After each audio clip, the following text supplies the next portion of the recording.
Hola, hola. Hola, ¿qué tal, Cristian? ¿Cómo estás? Bien, José, ¿y tú qué tal? Todo bien. Qué bueno.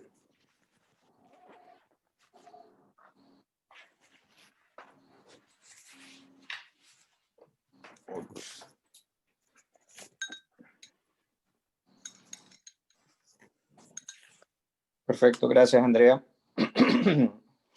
Saludos, buenas tardes a todos los que estamos ya en este espacio, en este encuentro digital, nuestro tercer foro en el marco del Euroscopio 2020, el 16º Festival de Cine Europeo, que, bueno, transcurre desde finales del mes de octubre hasta el 30 de noviembre. Aún nos quedan, bueno, películas pendientes y nos queda este encuentro y un encuentro adicional la próxima semana con La vida de Calabacín, la película de Suiza. Por favor, a quienes ingresen, les pido de antemano que por favor silencien sus micrófonos para poder realizar de manera más tranquila y fluida la conversación, y cualquier comentario, duda, pregunta que quieran hacer, por favor comuníquenlo a través del chat de este encuentro. Les voy a dejar con Luis Medel, coordinador de temas culturales, comunicacionales y de visibilidad de la delegación de la Unión Europea en Caracas, para unas palabras previas a este encuentro con Manuel Cristóbal, quien está con nosotros y con quien estaremos conversando luego. Luis. Hola, José, muy buenas tardes y buenas tardes a todos los que nos acompañan. Veo ya por aquí en la lista de gente que entra nombres que me empiezan a sonar de los otros dos cineforos anteriores. Comentabas muy bien, hoy es el tercero y todavía nos quedan por delante 10 días del Festival de Cine Europeo. Tenemos hasta el 30 de noviembre. Recordarles, son películas que pueden ver gratuitamente a través de la plataforma Festival Scope. Y son 15 películas, una serie holandesa además y 8 cortometrajes. Como actividades paralelas tenemos estas sesiones de cineforos con el Trasnocho Cultural, nuestro gran aliado, y este año por primera vez tenemos clases magistrales con la Escuela Nacional de Cine. Nos quedan la próxima semana, mencionaba José, un cineforo que será el viernes, y martes y jueves tenemos clases magistrales con cineastas internacionales para conversar un poquito más en profundidad sobre temas de cine, documental, guión y bueno, sobre lo que está detrás del proceso de las películas, ¿verdad? Quiero agradecerles por acompañarnos esta tarde. Toda la información del festival la tienen en euroscopio.com. Y bueno, no me extiendo más, doy las gracias a todos y sobre todo la bienvenida a Laura López. Ella es consejera de Cultura de la Embajada de España. Muchísimas gracias por acompañarnos, Laura. Hola, Luis. Muchas gracias y buenas tardes a todos los que nos están acompañando. Bueno, yo quería agradecer al Festival de Cine Europeo esta posibilidad de celebrar este cineforo en torno a la película española de animación Buñuel en el laberinto de las tortugas. Y sobre todo me gustaría dar la bienvenida a su productor, Manuel Cristóbal, ya con una dilatada experiencia y trayectoria en la producción de cortos y largometrajes de animación. Y me gustaría decir, y sobre todo por eso es la razón por la que estoy, porque bueno, nosotros en el marco del reciente Festival de Cine Español, en su edición número 24, dimos a conocer y presentamos la película para todo el público venezolano, y la verdad que tuvo gran éxito y una acogida muy favorable por parte del público. Así que bueno, ahora que Euroscopio vuelva a apostar por esta película, pues nos llena de alegría, porque eso significa que va a estar abierta a un público más amplio. Así que bueno, muy contentos y bueno, vamos a continuar con el cineforo. Gracias, Luis. Gracias a todos. Gracias, Laura. Gracias, Luis. Bueno, entro directo, supongo, de alguna manera, para ya un poco, bueno, compartir con Manuel Cristóbal. La verdad que para nosotros es un gran privilegio poder contar con tu presencia hoy por esta vía dentro de este Euroscopio 2020. y poder compartir un poco bueno, una persona de tu talla sobre la industria cinematográfica española, pero en particular sobre la animación. Por lo que he podido, digamos, investigar sobre ti, eres miembro de la Academia de Cine Española, miembro de la Academia de Cine Europeo, estás muy vinculado además con el cine gallego, entiendo además, no sé si formalmente con una Academia de Cine Gallega, pero entiendo que estás muy, muy vinculado allí. Y con una trayectoria importantísima de hace muchos años de películas animadas, justamente. De hecho, revisando, recordaba una película como El Bosque Animado, que hace muchos años, donde entiendo que fungiste como productor ejecutivo, que fue una película que inclusive tuvo exhibición comercial en Venezuela, en una Sí, época sí. donde prácticamente, digamos, el cine norteamericano, muy poco cine europeo animado, tenía presencia, digamos, dentro de nuestras carteleras. Y creo que España, y sin duda alguna con personas como tú, que han estado, digamos, impulsando, empujando, buscando nuevas temáticas, nuevos horizontes, nuevas vertientes. También estuviste en Arrugas, que fue también una película muy importante, la tuvimos también en un festival de cine y quisiera un poco que, bueno, a lo largo de esta próxima hora, aproximadamente, hora y algo, podamos charlar un poco sobre todo ello. Pero bueno, partamos de lo que nos está uniendo hoy acá y el motivo por el cual te hemos invitado, que es Buñuel en El laberinto de las tortugas. Importantísima película, además, ganadora del premio Goya como mejor película animada, premio de la Academia de Cine Europeo a mejor película animada, y por otro lado, formó parte de ese trío de películas preseleccionadas por la Academia de Cine Español para el Oscar, donde finalmente quedó Dolor y Gloria de Pedro Almodóvar y donde estaba, además, creo recordar, Mientras dure la guerra de Cierto.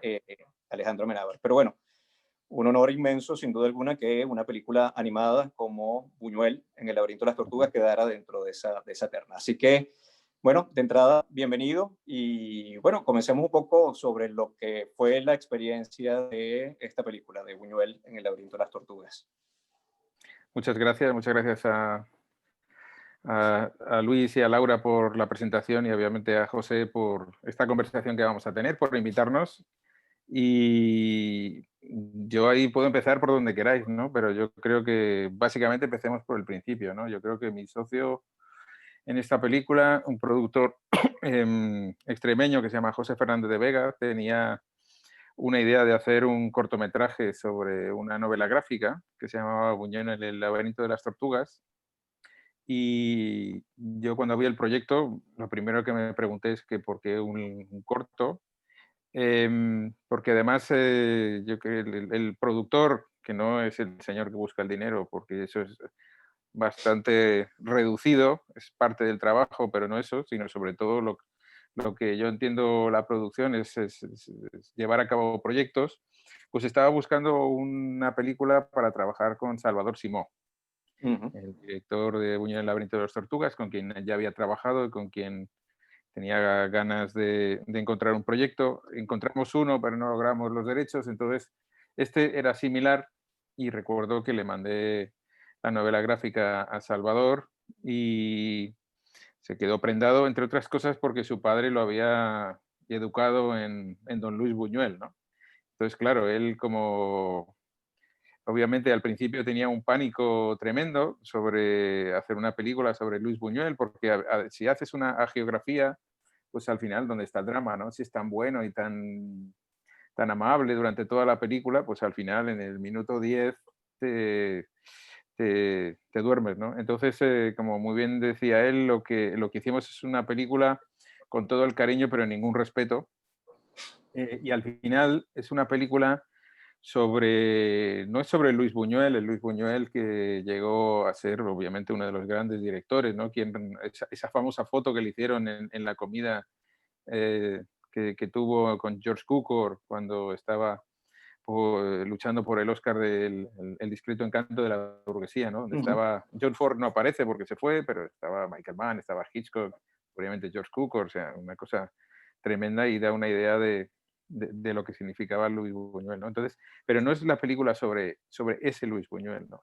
Es una película sobre un director de 30 años que está buscando su espacio y está, pues, y luego también es una historia que curiosamente tiene un origen en cosas que, si las cuentas como ficción, parecen irreales, ¿no? Eso de que Luis Buñuel venía de hacer el Perro Andaluz, de revolucionar, y revolucionar tanto que tenía un protector que era el conde de Noailles, y digamos, vemos en la película como la madre del conde pues se quejó ante el Santo Padre, ante el Papa, y entonces ya no podía hacer películas, ¿no? Y eso de que yo creo que esa anécdota de que a su amigo Ramón Acín le pidiera, le dijera que no podía hacer la película, que estaba en una lista negra y que si le tocaba la lotería, pues le pagaría la película, pues, pues es un arranque maravilloso para esta historia. Totalmente, de hecho has dado con algo que quería comentar también, que es, porque efectivamente la película trata de un momento de la vida de Buñuel, de un episodio muy particular, además, digamos, no común dentro de su filmografía, porque bueno, justamente Las Urdes, Tierra sin Pan, es un proyecto, digamos, un poco atípico dentro de su producción, porque además tiene como un valor como muy antropológico.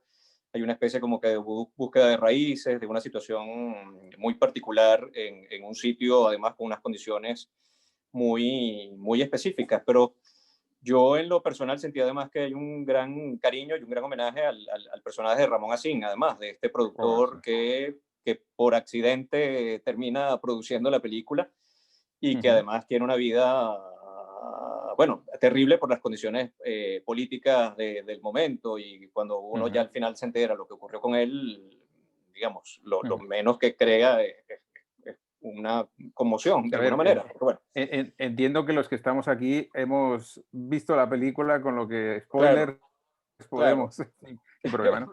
No, hombre, yo creo que tienes razón, es una historia de amistad maravillosa entre alguien conocido y alguien que descubrimos con la película, ¿no?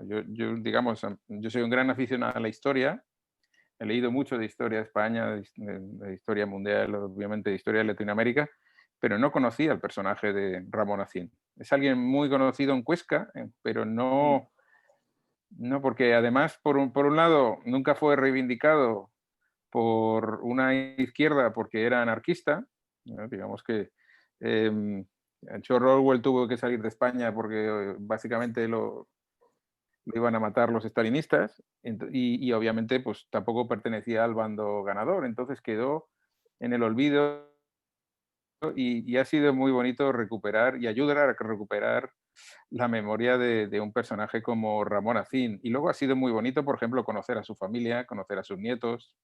El pase que hicimos en el Festival de Málaga, que fue muy bonito, con los tambores de Calanda al principio, se lo dedicamos obviamente a Ramón Acín. Y luego también en el pase de Madrid pues estuvieron varios, y digamos que al final de la película los sacamos al escenario y les dimos un aplauso que se merecía, porque es un descubrimiento absoluto como personaje, y luego cuando empiezas un poco a conocer todo lo que hacía, ¿no? El trabajo que hacía como maestro, su trabajo como escultor, pues la verdad es que es una de esas cosas bonitas que te traen las películas y que no esperas, ¿no? Claro, y que además me parecía como muy apropiado porque, bueno, fue el productor de la película y vamos a conversar contigo hoy, que eres el productor, uno de los productores de la película, y había allí como una especie de asociación fortuita, pero bueno, pero hermosa y bonita, y creo que oportuna de comentar. Es muy gracioso, ¿no? Salva que no ha podido estar porque está ahora con una peli tan centrado que me pidió que me ocupara. Hay ciertos paralelismos entre la relación que Salva y yo hemos vivido en algunos momentos con la película, ¿no? Sí. Y al final es eso, es una historia de amistad, ¿no? Obviamente a mí no me han fusilado, gracias a Dios. Y esperemos que no vuelvan a ocurrir momentos como esos, pero bueno. Ya vivimos por lo menos en España, en una época en la que eso por ahora no vuelve. Pero sí que al final yo creo que otra cosa que también queda claro es que el cine es un trabajo de colaboración donde siempre hay una última decisión artística, que es la del director, que al principio hay muchas conversaciones y yo siempre digo que a partir de cierto momento en el proceso, mi opinión es la de mi director, ¿no? Y en este caso, mi opinión era la de Salva. Y habiendo elegido la novela gráfica, habiendo elegido el director, habiendo organizado todo el proyecto y habiendo confiado en un director como Salva, luego es muy gratificante que superan tus expectativas, ¿no? Y que, hombre, tú sospechabas que era el director adecuado, pero claro, luego cuando ves aquello, me hizo mucha ilusión que en el Cartoon Movie, que es un evento de coproducción allí de películas de animación, fuera declarado mejor director del premio europeo. Yo creo que eso es muy bonito, ¿no? Y es eso, al final yo creo que producir es eso, es poner los ingredientes y luego también una cosa que también es muy importante es proteger la visión del director que al final has hecho tuya, porque también es muy importante que si director y productor no ven la misma película es bastante Claro, complejo, ¿no? difícil de Entonces, entenderse, exacto. sí, pero aquí ya digo, es eso, esta es la...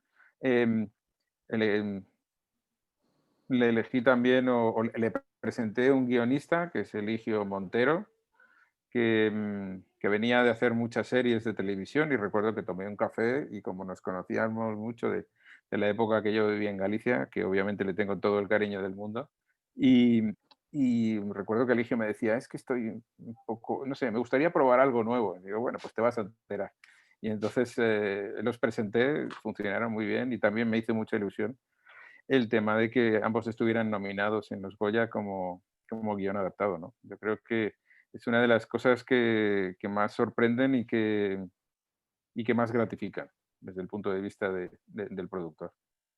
Maravilloso. Y de hecho, bueno, hemos estado dándole vueltas y tú particularmente sobre la elección, la escogencia de Salvador Simó como director de la película. De hecho, bueno, tiene una experiencia previa impresionante, sobre todo en temas de efectos especiales. Un poco he estado viendo películas, además, una de las de Piratas del Caribe, Passengers, también experiencia en cine animado. Un poco, digamos, un conocimiento, digamos, como bastante creativo y, digamos, bastante, yo diría, del oficio, además del cine, dentro de esas áreas Sí, más es que, técnicas tan particulares, ¿no?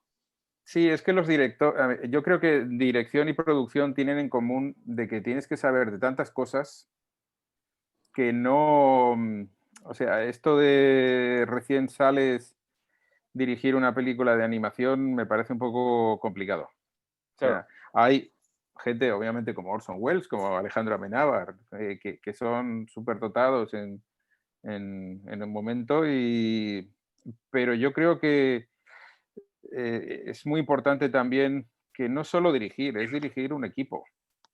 Y es tener a mucha gente haciéndote preguntas constantemente. Entonces también yo creo que es muy importante el que sepan, el que sepan saber el efecto que sus palabras tienen en el equipo, ¿no? Y saber manejar el equipo. Y Salva me lo comentaba, digo, yo quiero dirigir sí porque de otras maneras ya he descubierto el eso, ¿no? Y al final, pues el equipo obviamente estaba encantado con el equipo, con Salva como director y a pesar de que hay momentos en los que todo el mundo pues, se pasa mal, porque también ten en cuenta que estas películas independientes de animación se hacen con mucho esfuerzo y con unos presupuestos muy contenidos, ¿no? Entonces, yo creo que sacamos un trabajo brutal. Yo estuve estuve en una reunión de la Academia Americana de la que soy miembro y estuve con un director alemán que apreció y cuando yo le dije que esto había costado 2 millones de euros, pues se quedó más que sorprendido, ¿no? Porque películas similares en el norte de Europa pueden costar 5. Increíble, ¿no? Exacto. Y justamente, bueno, alguien preguntaba, por cierto, que si la anécdota de la lotería, digamos, del sorteo al cual participa Ramón Acín fue cierta o es cierta? ¿Fue una...? Es cierta, ocurrió? es Ok. cierta totalmente.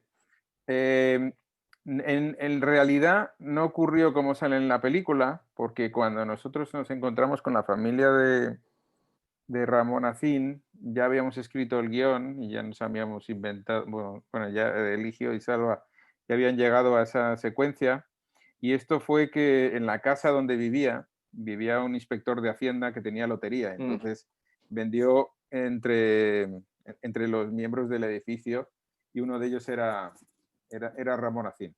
También es verdad que eso era menos, menos épico que lo que estaba. Y luego otra cosa que nos pasó que fue absolutamente fascinante es que nosotros compramos el mismo número y se lo regalamos aparte del equipo y aparte de la película, gente que había apoyado el proyecto, y encontramos el número en una agencia de lotería de Barcelona, regentada por una señora que de niña había conocido a Luis Buñuel. O sea, es Imagínate tú, claro, lo que son las estas cosas que te cosas. traen las Claro, películas, ¿no? claro, claro, claro. Su padre Lo que, trabajaba en cine, creo recordar que era un actor o algo así, y ella recordaba de haber ido a rodajes donde decían, ese señor es Luis Buñuel. Y luego también está que, digamos, quien llevó las ventas internacionales de esta película es Antonio Saura, hijo de sí, Carlos Saura, y sí. que también pues conoció de niño a Luis Buñuel, ¿no? Y que ha hecho un trabajo extraordinario apoyando la película y haciendo que llegue a todos los lados, como por ejemplo a este festival y a Venezuela. No, no, efectivamente, a través de Latido Films justamente fue con quien negociamos originalmente la presencia de la película en el marco del Festival de Cine Español, y bueno, ya ahora en el Euroscopio fue directamente, digamos, por negociación europea, ya directamente desde la delegación de la Unión Europea. Te quería comentar algo más. Además, hemos hablado también de la novela gráfica, ¿no? De Fermín Solís, que yo la verdad no la conozco y estoy seguro que, bueno, la desconocemos totalmente. ¿Qué tanto quedó de ese material original sobre el guión? Digamos, comentaste un poco el cambio Hombre, yo creo, respecto al tema de la lotería, o no sé si o sea, si se desarrolló mucho más en el guión de la película o de alguna forma, digamos, coméntanos un poco a ver, no es sobre una, ello. a ver, es una novela gráfica que fue un maravilloso punto de partida. No es una novela gráfica muy larga, pero sí que tenía todos esos ingredientes que permitieron que luego Salva y Eligio los desarrollaran más dramáticamente y que profundizaran en el tema, ¿no? Pero tenía hallazgos muy, muy, muy interesantes. Y luego también tenía ese título, ¿no? Ese título Que es maravilloso, que claro. es tan enigmático. Yo Claro. cuando doy clases, una de las cosas que les digo es los títulos que sean cortos, ¿vale? Pero claro, luego encuentras Buñuel en el laberinto de las tortugas y dices, "Me da igual, las reglas Este están para funciona, es. romperse", ¿no? Exacto, claro. Entonces, luego también es un título que, sí, pero tiene Buñuel y luego tiene esa poesía del laberinto de las tortugas que está muy bien. Luego también a la hora de votar en los premios, yo creo que siempre es bueno que esté en la B, porque cuando Claro, está de votas por orden segunda o... alfabético, pero ya eso es una manía, una manía de productor, yo creo. Y entonces yo creo que tenía, digamos, muchos chicos. Y luego también la relación con Fermín fue maravillosa porque le dio total libertad a Salva y a Eligio a la hora de hablar en la historia. Y luego una cosa que me pasó tanto con Fermín como con Paco Roca es que cuando los haces partícipes del proceso, primero se dan cuenta que es otra cosa, ¿no? Digamos, en la novela gráfica, el autor de la novela gráfica trabaja en su casa y es el rey de su mundo. Pero de repente entra una película donde, digamos, es la obra de otro autor que es el director o los guionistas en este caso, ¿no? Y entonces yo recuerdo que Paco Roca sobre Arrugas me decía, es que viendo la película es la primera vez que yo pude disfrutar Arrugas, porque obviamente no es exactamente igual que la novela gráfica, entonces me iba redescubriendo la historia, a veces con ingredientes que él mismo le había aportado al director, ¿no? Y, y luego pues también es importante, por ejemplo, Fermín estuvo en una presentación que hicimos en el Festival de San Sebastián cuando estaba en proceso. estuvo obviamente en la premier en Málaga. Entonces yo creo que es bueno que formen parte del proceso y ser agradecido, pues sobre todo porque tienen algo de lo que surgió toda esta historia, ¿no? Y luego yo he trabajado, como muy bien has dicho, muchas veces con material preexistente, ¿no? En este modo yo creo que todo el mundo es tu departamento de desarrollo, ¿no? Y, y yo creo que cuando estás haciendo adaptaciones, una de las cosas de los ejemplos que yo, o de las visualizaciones del proceso, es como si tú, digamos, ya tienes una chispa, ya tienes una magia, que al final la encapsulas y va pasando de mano en mano, pero en un frasco muy frágil de cristal, ¿no? Entonces se puede caer si el guión no es el adecuado y se desaparece esa magia. Claro, claro. Puede desaparecer al elegir mal el director, que es un casting tan importante como el del actor principal. Lo puedes estropear en la animación, lo puedes estropear en el montaje, puedes estropear en la música. O sea que yo creo que digamos, esa sensación que yo tuve, pues por ejemplo, cuando leí Arrugas y yo quise hacer esta película para mis padres, ¿no? Porque veía que ya tenían una edad, pues recuerdo perfectamente una periodista en San Sebastián, cuando estrenamos la película, allá por el 2012, que dijo que la película le había gustado mucho, le había parecido maravillosa y había sentido la necesidad de llamar a sus padres.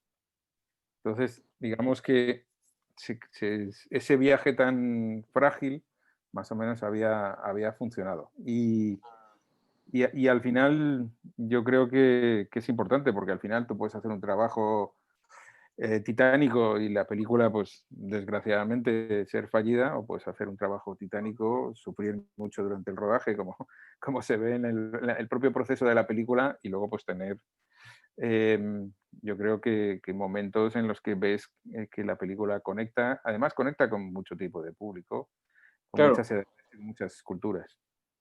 De hecho, efectivamente hacia eso quería ir ahora, porque creo que una de las apuestas que tú asumiste a lo largo de tu carrera, sobre la cual quiero ahora como que ir un poco retrocediendo, pero bueno, ya estamos con Arrugas y creo que Arrugas marcó un punto importante además, porque bueno, es un tema mucho más adulto, justamente, digamos. Sí. Tocar la historia a través, lógicamente, de lo que ya Paco Roca había tratado en su gráfica de estas personas de la tercera edad con problemas además de memoria y bueno, y todo lo que ello implica, pero digamos de esa forma tan entrañable, tan particular, que lógicamente conmueve y emociona, que creo que al final del día, bueno, es el objetivo del buen cine, ¿no? De tener esa capacidad justamente de conmover. Pero siento Sí, que bueno, tu padre, perdón, no, yo cuando vi la película montada por primera vez lloré 3 veces y era el productor. O sea, claro. sí, sí. Pero celebró mucho eso en ti, ¿no? O sea, tener, digamos, haber tenido esa visión de explorar temáticas que a lo mejor, o sea, tuvieses perfectamente haber visto la novela gráfica y decir, bueno, no es un tema que sea apropiado para quizás el público al cual tú querías pero José, llegar con tu tú mira película, el ¿no? diccionario de la Real Ajá. Academia de la Lengua y cuando comercial, de repente lo lees y dice comercial es aquello que funciona en su mercado. Claro. Estos son películas de art house, ¿no? De un Sí, como público de reducido, un nicho muy particular, claro. de un nicho, pero un nicho que hay muchos nichos, ¿no? Y que de repente un Exacto. nicho es una multitud. Lo que hay que hacer obviamente estas películas no las puedes hacer por 20 millones, como puedes hacer Claro. una peli familiar de animación o por 6, pero siempre digo que estas películas son, digamos, la animación familiar, que también la he hecho y que creo que es muy importante hacerla, Sí. es como el fútbol y esto es como el patinaje artístico. Obviamente, pues un patinador artístico no cobra lo mismo que un futbolista, pero para mí, digamos que tienes que saber en el deporte en el que estás, ¿no? A mí cuando hay gente que me viene que dice, no, tengo este proyecto para hacer un largo de adulto por 10 millones. Digo, pues, es que por 10 millones es muy complicado. Claro. Eso sí, yo creo que hay que hacerlo por más de 2, pero yo creo que es muy complicado. Y luego también es verdad que estos presupuestos, cuando son contenidos, digamos, en cifras españolas. Obviamente en Latinoamérica hay otros presupuestos para este tipo de películas. Pues también te dan mucha libertad, ¿no? Digamos, tú eres el que eliges al director y yo creo que una de mis responsabilidades es, como dice un buen amigo mío, estar en la puerta de la cocina, ¿no? Y en la puerta de la cocina, digamos, narrativamente de la película hablábamos Salvo y yo. Y veíamos las animáticas y discutíamos apasionadamente, pero con todo el cariño. Y yo pues a veces le decía, esta secuencia no la entiendo, no acaba de... Sobre todo lo que es importante en esas discusiones es no intelectualizarlas, ¿entiendes? No, o sea, que no puede convencer el uno al otro, digamos que racionalizándolas, ¿no? Esta secuencia está bien porque significa tal, tal. Digo, ya, pero si no está en la pantalla no existe. Claro. Y yo recuerdo que una de las pocas notas que le di a Salva, pues yo le dije, este es el proyecto, ¿te gusta? Este es el presupuesto, ¿estamos de acuerdo? ¿Cómo lo hacemos? ¿No? Y ahí, ya digo, obviamente vas hablando y vas tal, pero una de las notas que le di es, mira, hay una señora en el medio oeste que se llama Lucy que tiene que entender esta película. Y siempre estábamos con Lucy y con que esta película hay que entenderla, sepas o no sepas quién es Luis Buñuel. Si sabes Luis Buñuel, pues la lees a otra, captas algunas cosas, y si no sabes quién es Buñuel, es alguien luchando por su sueño. Y Claro. luchar por los sueños es algo que entiende todo el mundo. Totalmente, totalmente. ¿Y qué sientes tú en particular que le aportó Salvador Simó a la película? O sea, y digamos, aquí lo digo yo en base a tu experiencia ya numerosa con otras animaciones y con otros tipos de trabajo. ¿Qué sientes tú en particular, digamos, con su personalidad cinematográfica que diferenció Buñuel en El laberinto de las tortugas de otro tipo de trabajo? Yo creo que todo. Yo creo que sencillamente... Yo siempre cuento que cuando empezamos a hacer la película, incluso hicimos un primer dossier que no acaba de estar muy bien. Y claro, cuando ves ese primer dossier y luego ves la película, digamos que es como si dijéramos, venga, vamos a hacer esta película. Con un 6 vale, y de repente hay un 10, ¿no? Claro. Entonces, yo creo que todo, yo creo que sorprendió, yo creo que muchas veces hay mucha gente que lo que está haciendo es esperando una oportunidad, ¿no? Y que el talento está ahí. Y que hay gente que tiene ese talento. Y luego también que aquello de que el talento, lo decía Picasso, ¿no? Que el talento te pilla trabajando, Sí. que la inspiración te pilla trabajando, ¿no? Yo creo que una de las cosas que yo más miro a la hora de elegir directores es que, primero, hayan tenido ya una carrera, una vida, ¿no?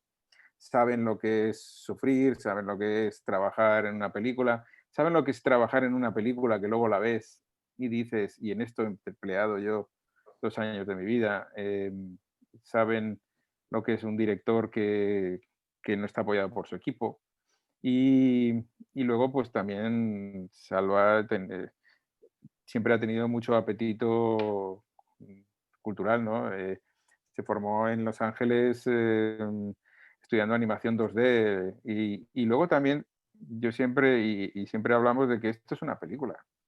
Claro. La animación es el lienzo, la técnica, ¿no? No, al final, y es una de las cosas que, por ejemplo, el año pasado, pues más orgullosos nos sentimos, ¿no? Porque tenías a Pedro Almodóvar con una auténtica obra Claro. maestra como es Dolor y Gloria, que me parece extraordinaria. Tenías a otro grandísimo director, los 2 ganadores, y Salvador Simó, Claro. el único director Nobel acompañando a esos 2 grandes nombres, ¿no? Y eso, pues, para mí fue maravilloso, ¿no?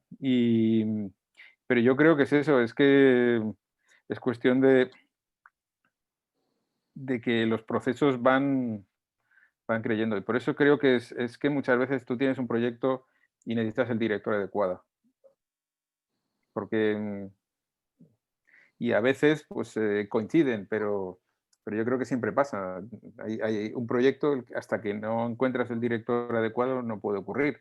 o hay un director con el que quieres trabajar y no encuentras un proyecto que sea adecuado, ¿no? Y luego, pues, coincidencias de que profesionalmente pudiera, ¿no? Y de que ya digo que llevamos intentándolo un tiempo y estábamos eso, pues al final tú me dices, es que estos temas, digo, ya, pero a ver, Arrugas.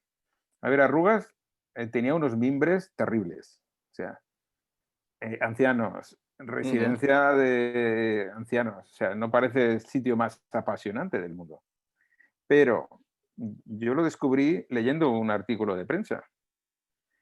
Leyendo un artículo de prensa en el que hablaba de que esta novela gráfica había ganado el Premio Nacional de Cómic, que había inspirado César Antonio Molina, ministro de Cultura gallego, del gobierno de España, obviamente, y que yo lo que decía es, si con estos mimbres, que no parecen los más apetentes, está funcionando a nivel de ventas y está ganando premios, hay algo. Y yo recuerdo que me metí en una reunión y lo que pregunté a mi responsable de desarrollo es, léete la novela gráfica y dime si tiene la estructura de 3 actos, ¿no? Porque yo creo que cuando haces adaptación es bueno que tenga una estructura más o menos clara. Claro. Y inmediatamente pedí una cita con Paco Roca y cuando salí de esa reunión me dijeron, tiene la estructura y es maravillosa. Y luego ya me la pude leer y efectivamente leí una novela gráfica maravillosa. Paco Roca es un narrador extraordinario que además es capaz de manejar drama, de manejar comedia, de manejar épica y conectamos muy bien, conectó muy bien con el director, somos del mismo año y luego pues es una persona también muy, muy, muy generosa. Entonces ahí yo creo que con ambos se ha trabajado muy bien, sobre todo por eso, porque los haces partícipes. Y entonces al final tú no sabes dónde está esa historia que te va a enganchar.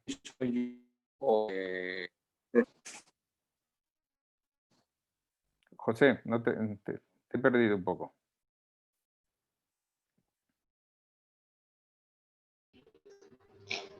Se le ha caído la conexión al Suizano.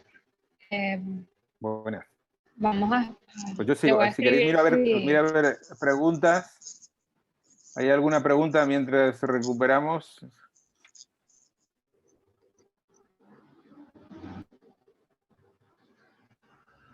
La vida es azar, dice aquí Cristian. No sabes de qué manera. Bueno, yo creo que sí. Pues no sé si queréis poner alguna pregunta en el chat mientras recuperamos la conexión.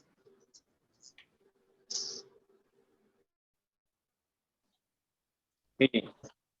¿Cuánto terminó recaudando la película? Manuel, ¿cuánto recaudó la película? ¿Dónde? Porque es que afortunadamente la película se ha vendido en Estados Unidos, México, Venezuela, Francia, España, Portugal, Italia, Holanda, Escandinavia, Rusia, China, Reino Unido, creo que ya lo he dicho. Ha recaudado lo que más o menos recaudan estas películas en estos mercados. Que también es verdad que en estas películas cada vez tienen unas cifras en salas más reducidas. Pero estas películas yo creo que tienes que hacerlas a riesgo cero. A riesgo cero quiero decir financiadas por el mercado, es decir, ya sea dinero público o privado. Televisión Española fue capital para levantar esta película y no sabes lo que va a venir de taquilla. Entonces, ya digo que recaudó, no es que no recuerdo, 30 y algo mil espectadores. ¿Perdona? ¿Me decías inversión? Recaudó Me dices que si recuperó la inversión. Sí.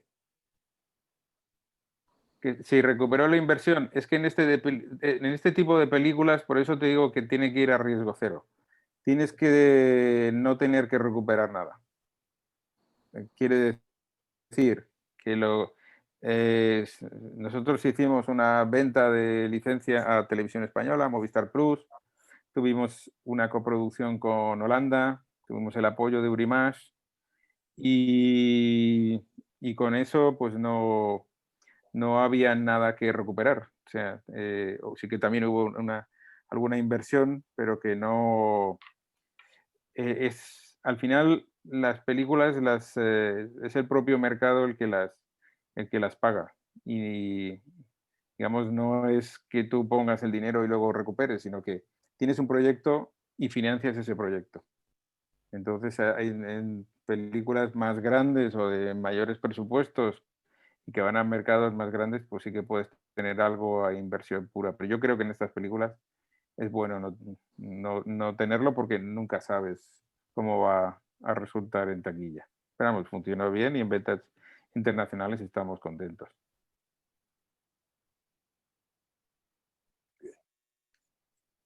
No sé si responde eso tu pregunta. Sí, sí, muy claramente. José, ¿estás ahí? Te estoy tratando de hacer el quite, José. Está congelado. Ahí está Cristian.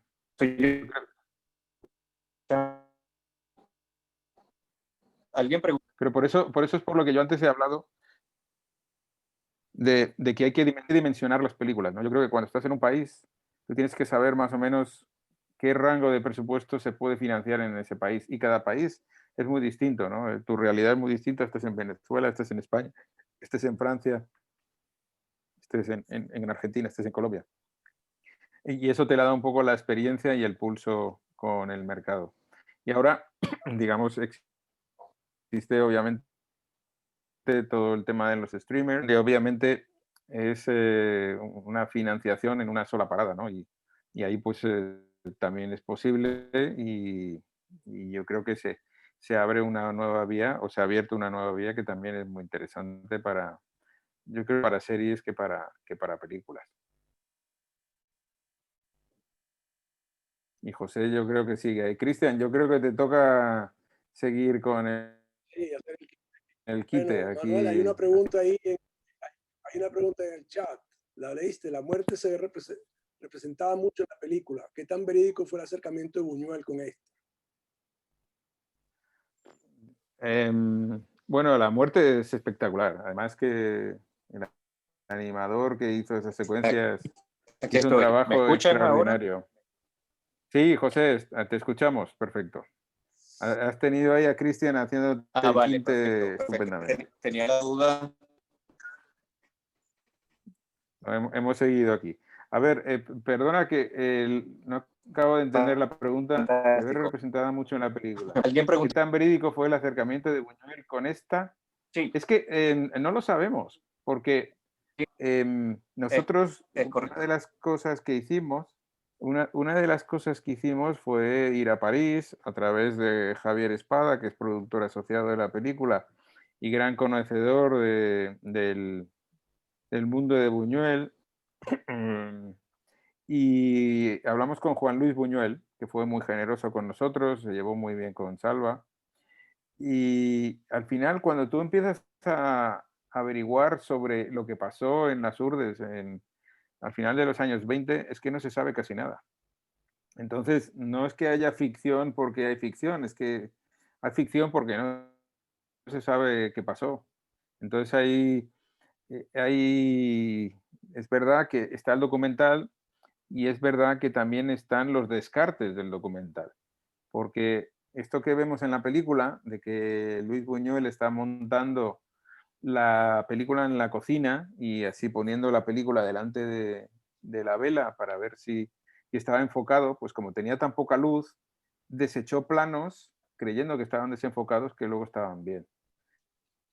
Entonces, obviamente, la muerte siempre ha estado presente en la obra de Buñuel, ¿no? Y yo creo que de ahí que era importante este personaje. Y yo creo que es una de mis secuencias favoritas, que yo creo que tiene unos diálogos tremendos de, de Salva y de Eligio, es pues eso de que si le ha venido a buscar a mí, me has venido a buscar, ¿no? Y dice, pero ¿quién te ha dicho que que venía a buscarte a ti, ¿no? De ególatra. Entonces yo creo que esa es una de las secuencias favoritas, pero es estado inventada por Salva y por Eligio. En ese caso no se sabe casi nada de ese momento. Incluso fueron 5 personas las que fueron al rodaje, lo que pasa es que dramáticamente pues decidimos reducirlas a 4, ¿no? Agustín Sánchez Ventura es el personaje que no aparece en la película, pero que estuvo en el rodaje, y que al final, ya digo, es que hay tan poca información que se tuvo que inventar.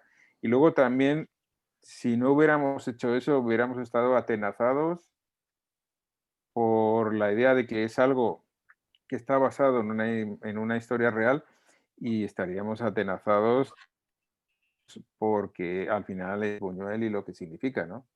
Eso yo creo que también es muy importante. Y luego también yo creo que también hemos escrito esta película un poco como la carta de amor de cineastas a Luis Buñuel, pero en la generación de los nietos de Luis Buñuel, ¿no? Digamos que nosotros no tenemos esa edad para haber sido sus hijos, y eso pues sería obviamente pues Paco Rabanne, pues sería Carlos Saura, nueva generación que obviamente pues presenta sus respetos a Luis Buñuel de esta manera.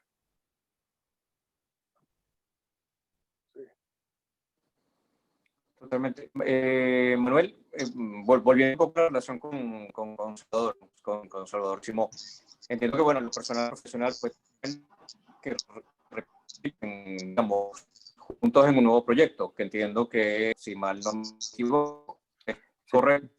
Sí, correcto, correcto. Yo ahora he hecho una pausa en mi carrera de productor porque estoy llevando todos los temas audiovisuales de la Comunidad de Madrid, pero sí, Salva está al frente de la película, trabajando mucho, y vamos, seguro que nos va a sorprender con otra maravillosa película.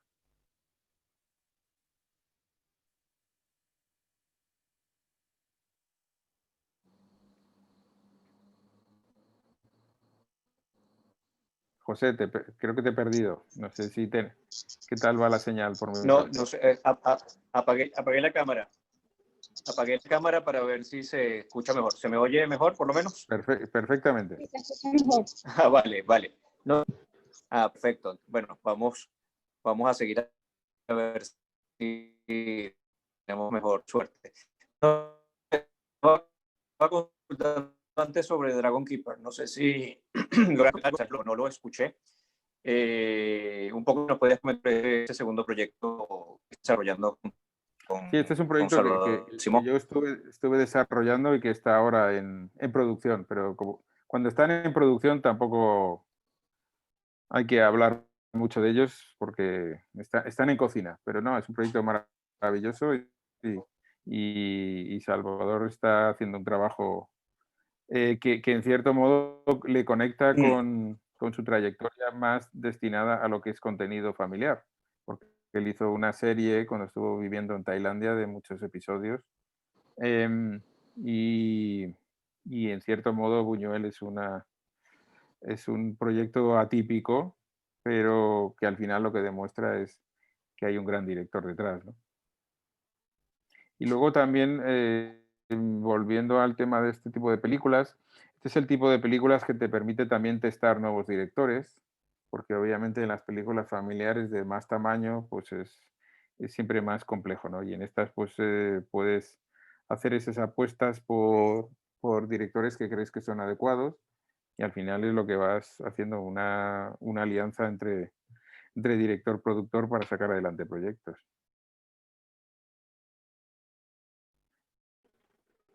José, lo tenemos por Hemos ahí. perdido trabajos. Bueno, pues Pero ahí, si alguien tiene alguna pregunta, la puede hacer por el chat y leerá.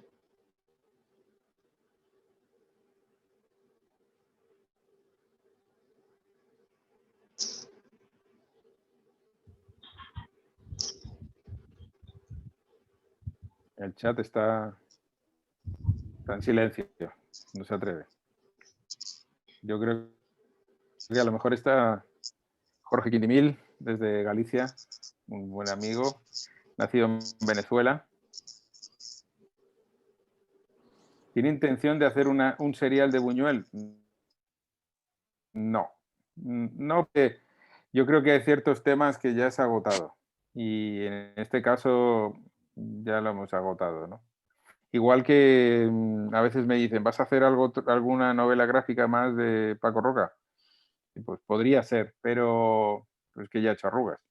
Entonces, digamos que ahora, por ejemplo, se está haciendo una serie de imagen real sobre una novela gráfica de Paco Roca, con lo que se ve que tiene mucho potencial como para adaptaciones audiovisuales.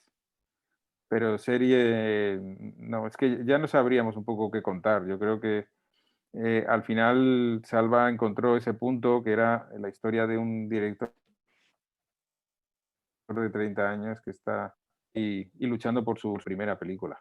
Que curiosamente, estaba hablando con José al principio, luego tuvieron que pasar como 15 años para que volviera a rodar, ¿no? Rodó alguna película comercial en México y luego rodó Los Olvidados, y yo siempre he creído que en cierto modo Los Olvidados son muy similares a Las Urdes. Tiene algo.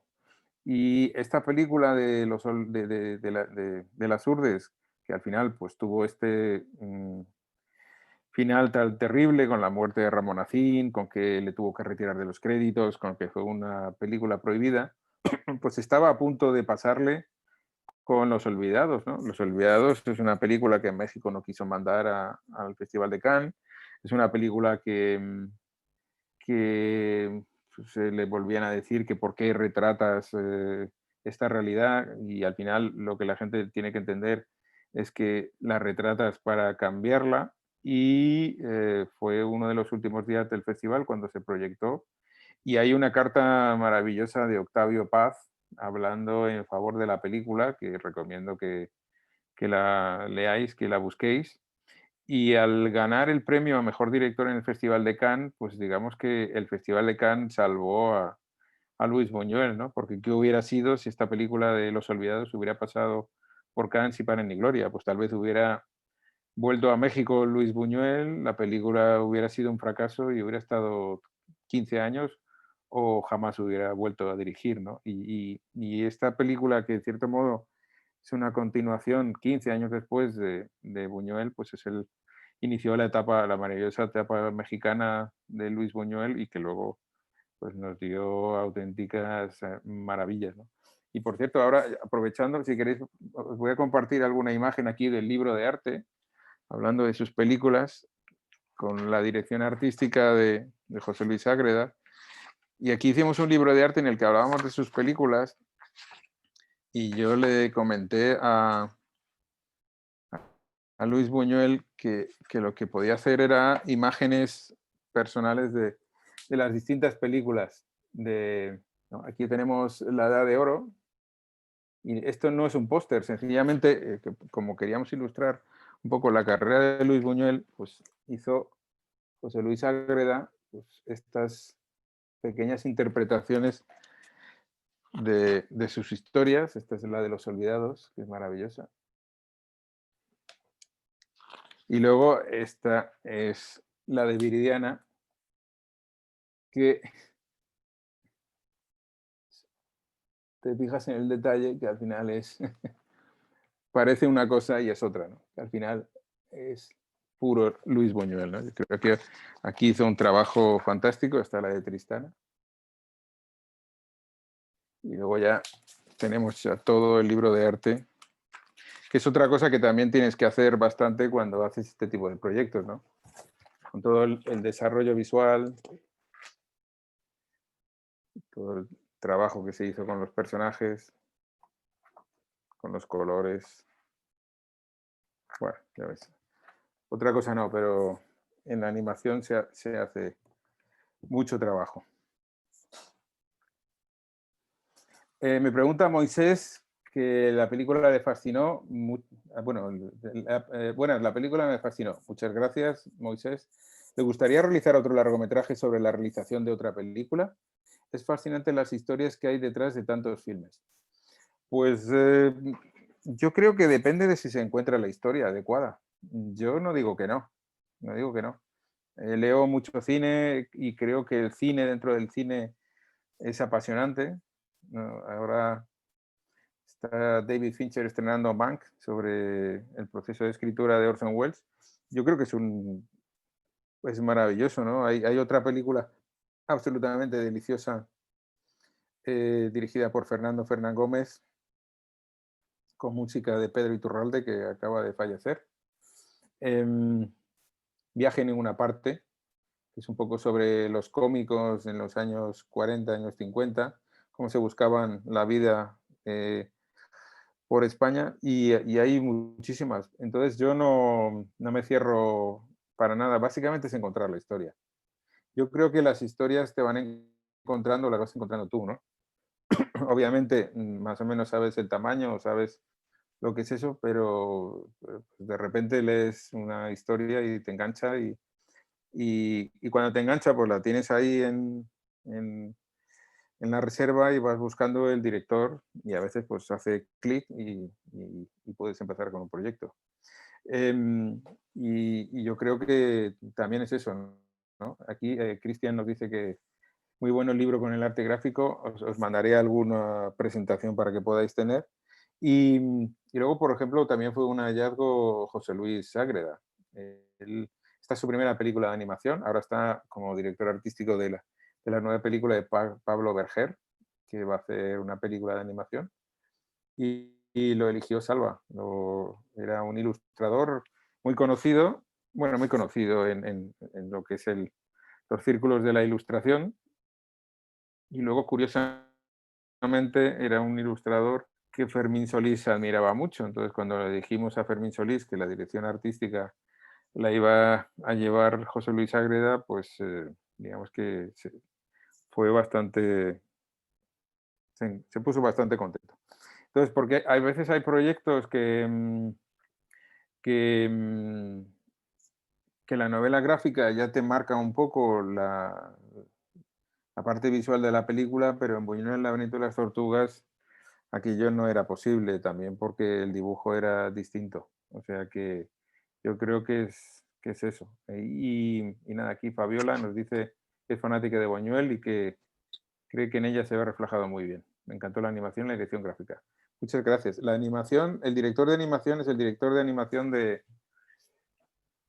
Chico y Rita también, Manolo Galiena, que tiene, vamos, como 70 años y sigue, como le decía yo, digo, Manolo, nos revientas la media de edad en la película, ¿no? Porque había un equipo muy joven y luego estaba Manolo Galiena. Y claro, es como, Manolo, si hacemos la media sin ti, nos salen 30 años. Si hacemos la media con ti, nos salen 45. O sea, sí.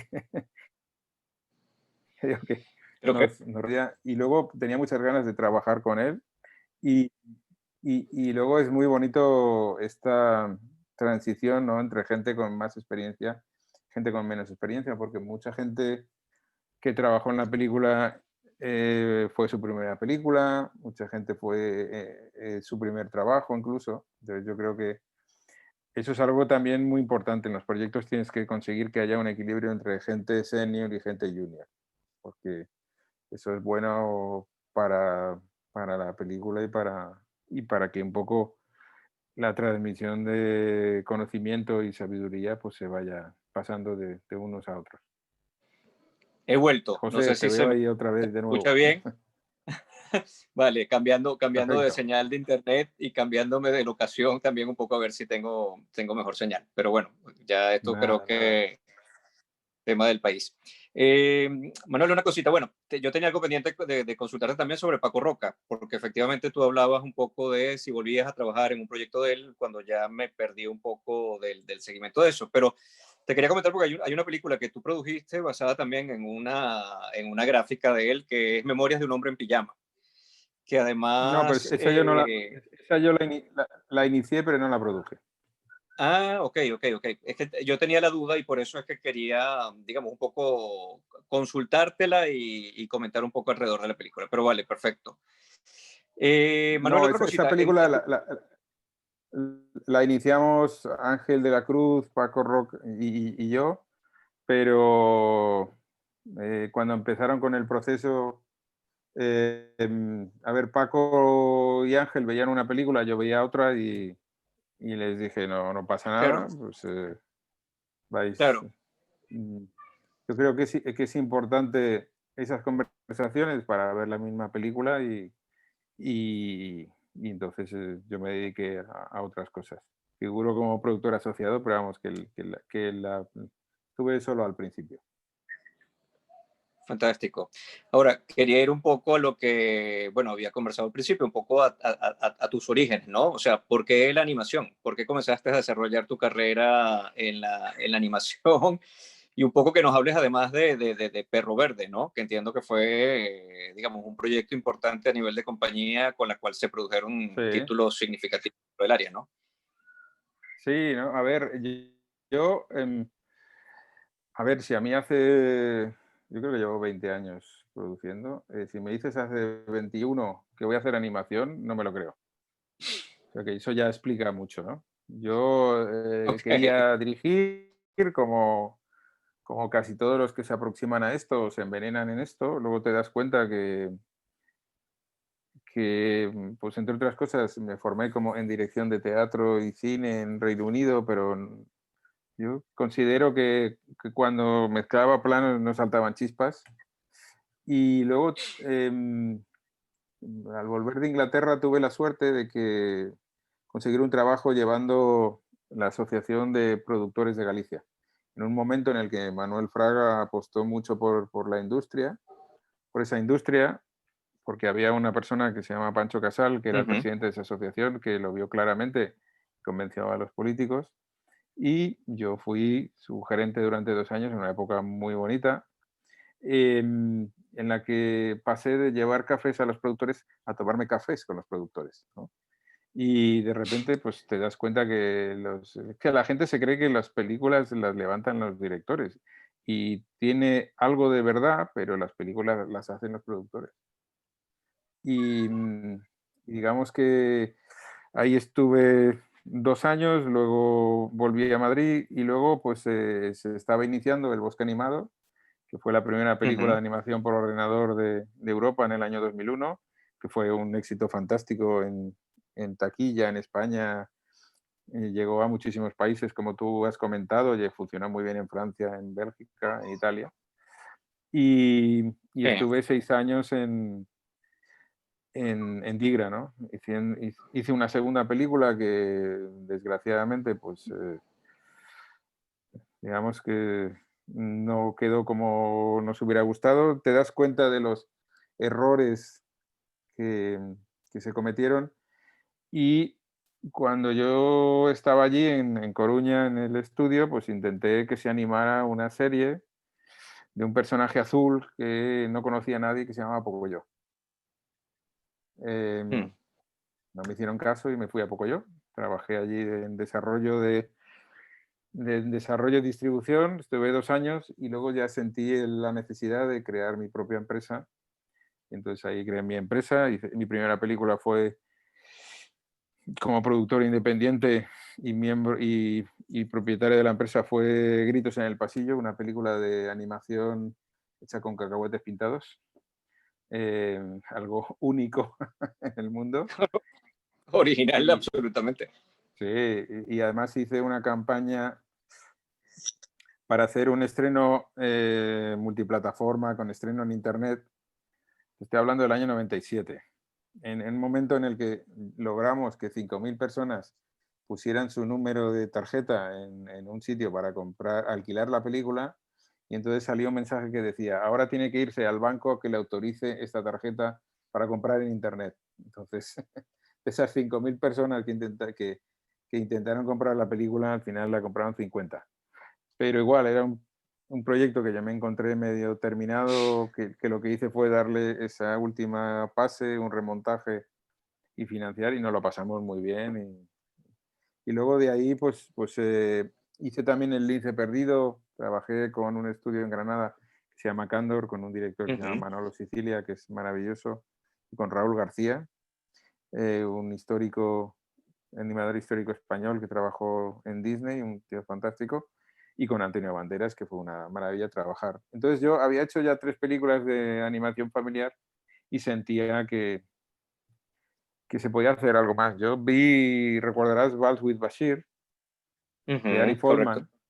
Yo vi Maravillosa película. yo como profesional de la animación vi Vals with Bashir y mi primera impresión fue qué basura de animación. Pero de repente dije, pero oye, pero la historia está bien. Y me olvidé de la animación.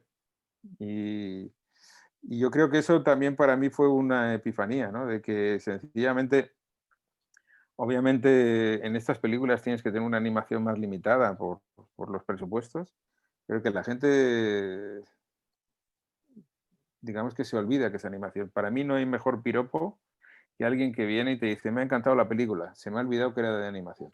Pues entonces eso quiere decir que misión cumplida. Porque tú no estás viendo una película de animación, estás viendo una película. Y si ves la técnica y si ves Claro. que sencillamente pues no podría, la animación, o sea, no es la animación de Klaus, que es absolutamente maravillosa, y una película también maravillosa de Sergio Pablos, pero es que son cosas distintas. Son cosas distintas. Y en este caso, pues tienes que animar con menos, tienes que... Y no es nada fácil, no es nada fácil.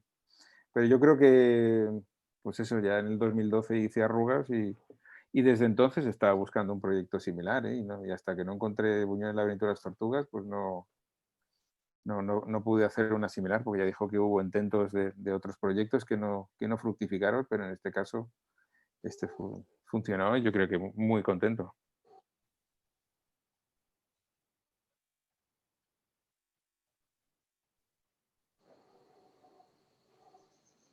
Sí, ok, creo que te recuperé porque te estabas anotando un poco, digamos, lento, ralentizado.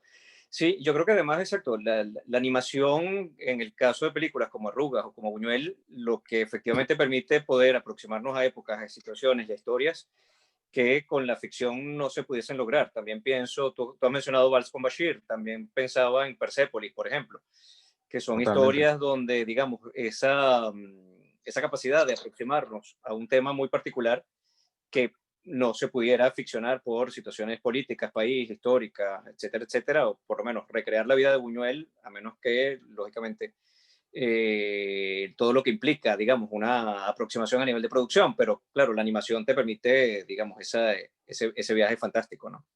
No, y luego yo siempre digo que hay gente que me dice, voy a hacer este proyecto en animación. Digo, ¿pero por qué? Yo, ¿No? La animación te da una libertad absoluta. Hasta cierto punto es igual de caro el hacer un barrio que vemos todos los días o hacer los jardines de Babilonia. ¿Entiendes? ¿Por qué no hacer los claro, jardines de Babilonia?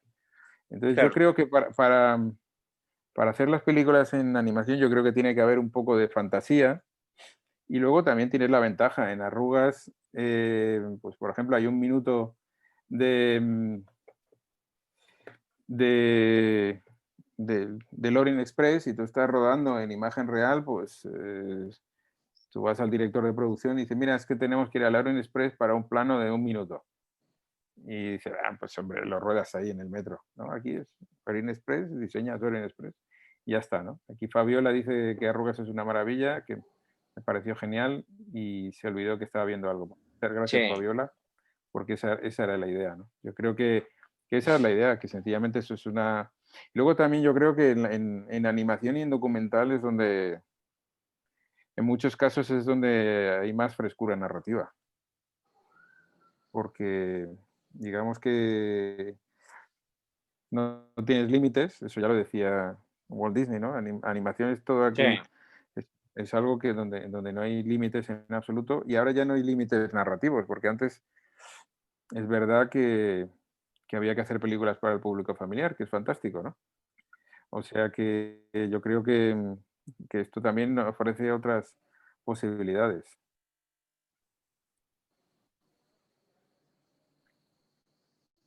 sí. Manuel, ¿me escuchas? Sí. Sí. ¿Cómo ves tú la situación de la industria, en particular de la industria de la animación, al día de hoy, bajo este contexto, digamos, de este año tan particular, tan complejo y tan complicado con esta pandemia del COVID? pues que, digamos que ahora te he dicho que estoy en unas responsabilidades aquí de gestionar cambios de políticas audiovisuales, con lo que no estoy en el día a día, pero lo que a mí me han comentado mis compañeros es que en los estudios en 10 días estaban Ujú. trabajando en remoto, ¿no? Con dificultades, con incomodidades, pero eso es COVID-proof industry.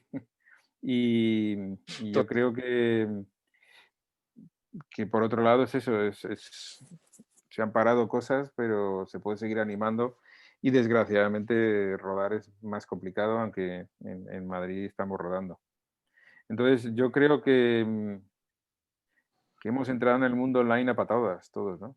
Y ahora pues esto de los Zoom, ahora el otro día me dijeron por conectar por Skype y me parecía hasta romántico, ¿no? Es como mandar una carta, ¿no? Claro, El claro, Skype, ¿qué quieres? exacto. El Skype o mandamos una carta, ¿no? Entonces, yo creo que tiene cosas buenas, que obviamente ha acelerado todo, que sí que obviamente es terrible, pero que para la animación pues se ha demostrado que también se puede compartir. Y yo siempre he dicho que las maneras más fáciles de coproducir en países de Latinoamérica es la animación, es lo más orgánico y lo más interesante. Sí, y efectivamente con eso quería de alguna manera, digamos, cerrar esta charla. Latinoamérica, ¿cómo la ves y esas posibilidades de quizás eventualmente hacer algo en conjunto? ¿Hay algún proyecto en Pues marcha? ¿No? ya te digo que en este paréntesis no puedo producir por incompatibilidad, pero lo he Claro. estado intentando, ¿no? He estado en Argentina varias veces, he estado en Uruguay, he estado en Colombia, he estado en México. He estado hablando con Perú, he estado en los premios Quirino, que son una iniciativa fantástica. Em, eh, Encontrando la historia. Ya digo que lo he intentado por A o por B, no por culpa de nadie. Pues a veces no ha ocurrido. Y sí que cuando hablo con autoridades de Latinoamérica, lo que digo es que la animación tiene un esfuerzo titánico, ¿no? Y que muchas veces es como si a un atleta que corre los 800 metros, los 1500 metros, los 5000 y el maratón, les das a los 4, les das medio litro de agua. Y nosotros somos los del maratón. Entonces, Claro, entonces muchas veces yo creo que no sé, en algunos países tú por $500,000 ruedas una película de imagen real estupenda y en animación pues, puedes hacerlo muy justito, ¿no? Yo creo que eso Colombia lo ha entendido bien y hacen un gran trabajo, pero luego yo creo que las legislaciones de los distintos países no están amortizadas. Y yo estoy convencido de que se podrían hacer 4 películas de animación latinoamericanas en unos rangos que hay que adecuarlos a las realidades de cada país. Pero al final, si todo el mundo quiere ser quiere el director o todo el mundo quiere que se haga la mayoría de la animación en su país, pues al ujú, final lo juntas y los productores tienen grandes problemas para hacerlo y necesitas tamaño, porque en tu país hay hasta donde hay, ¿no? Afortunadamente en claro, España, pues sí, puedo reunir casi, yo he podido reunir casi, en Arrugas reuní casi 2 millones solo en España. En Francia, obviamente, ya sabéis que atan los perros con longaniza, todavía más, o mucho más. Pero en Latinoamérica yo creo que hay mucho talento, pero al final esto no deja de ser la parte más industrial del cine, ¿no? Y es más compleja. Entonces yo creo que hay cosas muy interesantes, hay cosas que se pueden hacer, pero yo creo que hay que trabajar para que se pueda trabajar entre los países. No lo digo por arenga política ni nada, porque yo creo que es natural, ¿no? Y, y luego también tengo muchas ganas de que algún día pase por poder trabajar en español en una película de animación, digo, con nuestros socios, porque hicimos Buñuel con Holanda y el español pues es nuestro nexo y todos soñamos en el mismo idioma, ¿no? Y yo creo que es algo de reivindicar y me haría mucha ilusión el poder tener esas peleas que luego se, se curan con algunas cervezas, pues en español, ¿no? Y que podamos también tomar cervezas juntos alguna Claro. vez. Pero yo creo que los premios Quirino están haciendo una importante labor. Creo que Ibermedia, por ejemplo, subió las cuantías con las que apoyo los proyectos a desarrollo, y creo que hay algunos canales y luego también hay eventos, ¿no? Como el Pixelatel o como Ventana Sur, donde ya me han invitado como ya la tercera vez y no he podido ir, y espero pues ir pronto, ¿no? Entonces yo creo que eso, que es una de las cosas que deberían ser estratégicas y que a veces cansa mucho que se vea en la animación como el hermano pequeño, ¿no? La animación tiene que ser tratada como de tú a tú con otras técnicas, y sobre todo porque crea muchísimo más empleo y es mucho más estable. Totalmente. Y si te preguntara cuál ha sido tu proyecto más complejo, más complicado en tu experiencia, digamos, en las películas que has trabajado. Dragon Keeper. Ok, Es una película grande, es china, sí, sí. O sea, hombre, yo creo que también una de las cosas que busca son retos, ¿no? Y sí, sí, es una película de una complejidad tremenda. Em, y en cambio, por ejemplo, Arrugas y Buñuel, hombre, el proceso sí que es duro, pero Arrugas se financió en 6, 7 meses y Buñuel casi lo mismo. Pero también porque están bien dimensionadas. O sea, yo digo, claro, vamos a salir a buscar este dinero a este sitio, que es un dinero que es contenido, porque si, ya digo, si dijéramos, no, hay que buscar 8 millones, pues fui productor ejecutivo en Un Día Más con Vida, con un equipo fantástico, y ahí sobre todo estuve trabajando, ya digo, como productor contratado para ayudar con la financiación. Pero claro, ese era un proyecto que por el tamaño que tenía, como se había desarrollado, pues necesitaba más presupuesto. Entonces necesitó pues esos 2 años y medio de financiación por distintos fondos europeos. Y al final se hizo y la película es maravillosa. Curiosamente ganó el premio europeo el año anterior y nosotros lo ganamos el año siguiente, ¿no? Pero estuvieron como 7 años con la película, creo recordar. Y eso es agotador. Entonces yo prefiero intentar, dentro de que los tiempos de animación son largos, intentar hacerlo rápido. Entonces, según con quién hables, yo produzco muy rápido o produzco muy lento, ¿no? Si hablas con alguien de animación, te dirán que es rápido. Si hablan con alguien de imagen real, dirán que es lento, pero porque la animación es lenta, ¿no? claro, claro, toma su proceso porque, bueno, hay lógicamente partes que toman su tiempo, el tiempo de trabajarlas, En bueno, eso, que es en totalmente eso, distinto. en eso hay pocos atajos. Los hay, Claro, pero hasta cierto punto. claro. Claro, depende en cualquier caso de la tecnología que pueda tener algún avance significativo que te agilice algún proceso, pero bueno, sabemos que son cosas que también se escapan Sí, un poco del pero, trabajo más creativo sí, pero cinematográfico. entonces nos inventamos un proceso creativo para volver a Claro, solucionarlo. O sea que claro, yo creo claro, que sí, sí, eso siempre dice, "Ah, es total, pero entonces vamos a intentar", ¿no? Pues yo creo que es eso, que es que la película que queríamos hacer al principio de Buñuel y la película que hicimos, pues yo recuerdo durante el proceso, pues claro, yo veía estos diseños y decía, Salva, es maravilloso, pero ¿cómo vamos a hacer esto? De que al claro. final tiene que casar un poco la animación con el diseño, y aquí creo que el trabajo que hizo Manolo Galeana con Salvador Simó, pues lograron eso, que haciendo una animación no limitada, pero sí contenida, pues se entendía la historia, movía la historia y conmovía y digamos que estaba ahí, ¿no? Y luego pues también tuvimos la suerte de tratar de lograr trabajar con Arturo Cardelus como compositor, que también le dio un plus maravilloso Mm. a la historia. Y ya sí, para finalizar, quería comentarte un poco, bueno, Dragon Keeper me da la impresión un poco también que tiene la intención de buscar un poco seducir quizás un mercado asiático, ¿no? Por lo menos Sí. en su temática y quizás como a nivel de exploración. En ese sentido, digamos, comercialmente, películas como Buñuel, como la propia Arrugas, o sea, ¿han sido aceptadas dentro de ese mercado asiático o, Sí, digamos, totalmente. A totalmente? ver, las películas, cuanto más cercanas sean, Claro, más personales van a ser. Y cuantas más personales sean, más universales van a ser. Para nosotras, a ver, cuando tú haces una película, las películas tienen que tener una raíz, tienen que estar enraizadas, ¿vale?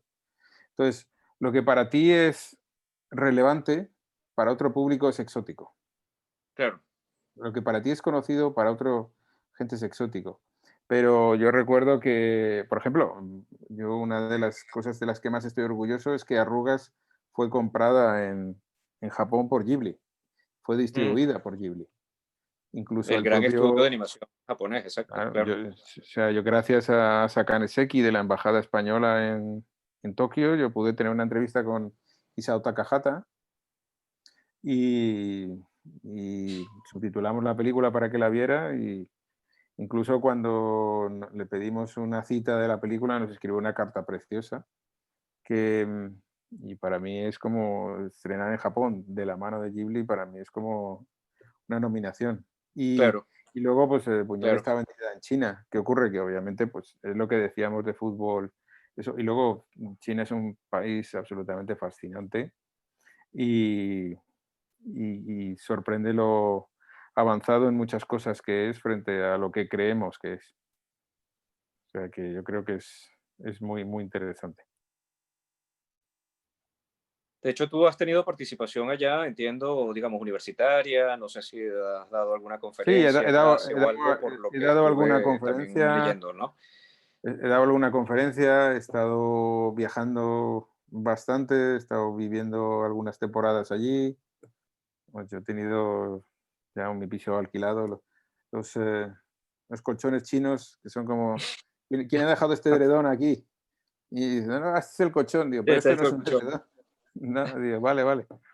Hombre, lo que sí no pude aguantar son las almohadas chinas, ¿no? Que son como un saquito de harina, un saquito de arroz. Y ahí ya sí dije, ¿me podéis conseguir una almohada, por favor? Porque claro, luego tienes que ir a casi todos los sitios acompañado, porque obviamente inglés allí se habla poco. Pero es un país fascinante, es un país fascinante. Y, y luego, pues eso, el ver cómo gente de culturas tan diversas, pues al final se emocionan con una historia, pues es algo que te llevas Claro, contigo. que estimula mucho y que, claro, totalmente.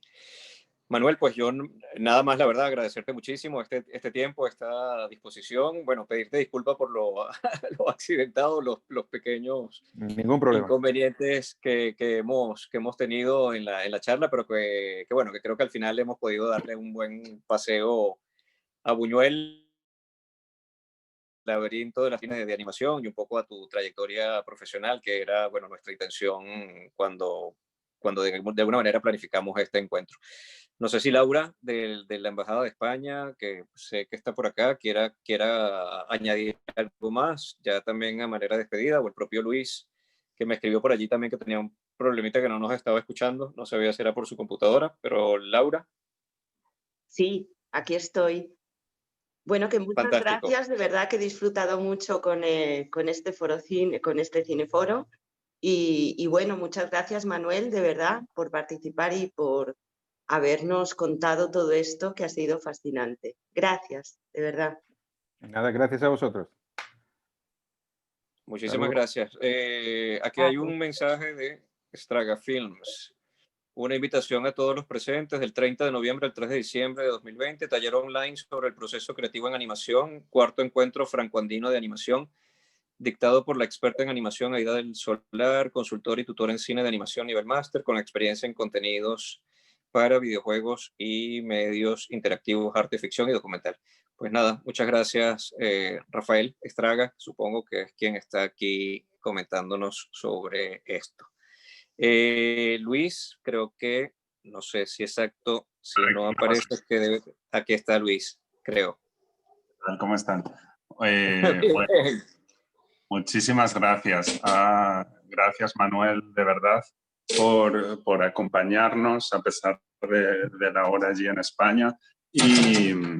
y ha sido genial poder conocer tantas anécdotas, el material que has compartido. Y bueno, para que veas que nos unimos también a tu reivindicación sobre el cine de animación, este ciclo de cineforos lo cerramos la semana que viene con la película increíble La vida de Calabacín. Maravillosa película. Sí, ¿verdad? Y bueno, invitar al público a que nos acompañe el próximo viernes y recordarles que en euroscopio.com tienen toda la información de las películas. Y José, muchas gracias también por acompañarnos y por la sesión que hoy hemos tenido. No, por favor, siempre un gran placer. Gracias, Manuel, gracias, Luis, gracias a todos los que nos han acompañado y nada, les esperamos la próxima semana con La vida de Calabacín. Hasta luego. Chao. Gracias. Luego, gracias. Chao, chao.